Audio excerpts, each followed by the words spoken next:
All right, so we're going to do coterminal angles here, and coterminal angles are just angles that have the same initial side, and then they also end at the same spot. So for example, with a circle, we know that 0 degrees goes straight across to our x-axis, and then also 360 degrees, the full rotation is the same spot. Same thing goes for 45 degrees and 405 degrees. Both those angles will look the same. The only difference is that one of them has a full rotation around the circle and the other one does not. So to get that, in degrees, we would add or subtract 360, and in radians, we would add or subtract 2 pi. So let's do some examples here. I have the first one, pi over 6. I want to get one positive and one negative coterminal angle. So if this is in radians, I am going to add or subtract 2 pi. Now, we can just go ahead and convert our fractions here to have the same denominator. So if I do pi over 6, another way to rewrite 2 pi would be the same thing as 12 pi over 6. And I can do the same thing, pi over 6 minus 12 pi over 6.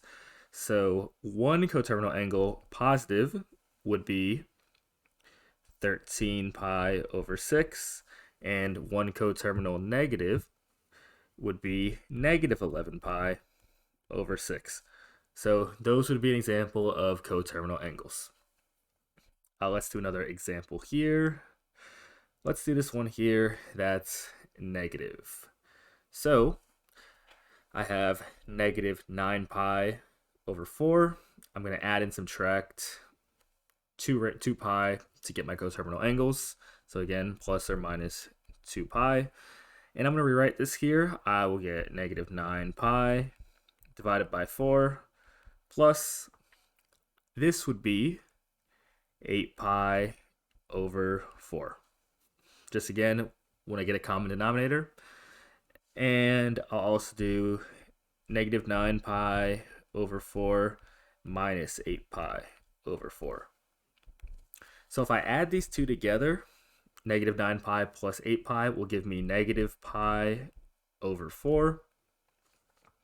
And as we see, this is also a coterminal angle, but this one's also negative.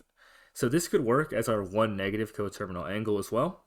But to get another positive one, I'm going to have to add another 2 pi to this. And that will still be a coterminal angle because, again, I'm just making another trip around my circle.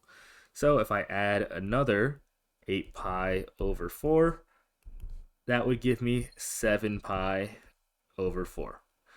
So if it was just asking for two different coterminal angles, one positive, one negative, this would be a perfectly viable answer right here. Now, you can also instead do another one where you just subtract 2 pi or subtract our 2 pi. So negative 9 minus 8 pi, that would give me negative 17 pi over 4. This also works as a negative coterminal angle.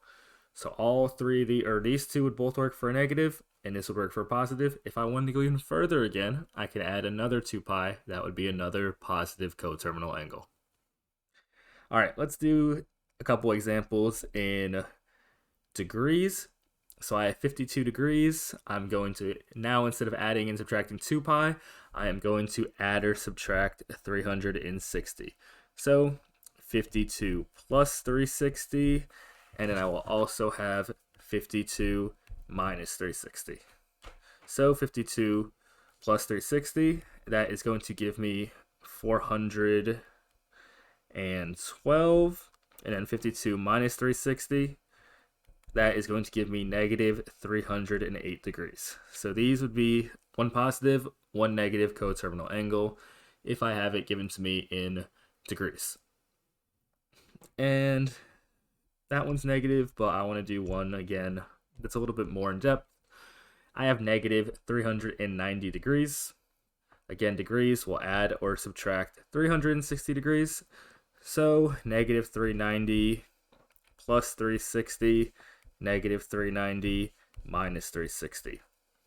If I add 360, I will get negative 30 degrees. This works as a negative coterminal angle, but again, I need to get a positive one.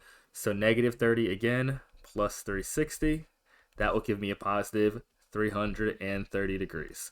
So just like that previous example with the radians, these two would work as answers as a positive and a negative coterminal. But if I instead wanted to subtract negative 390 minus 360, that would give me a negative 750 degrees. That is again also a coterminal angle.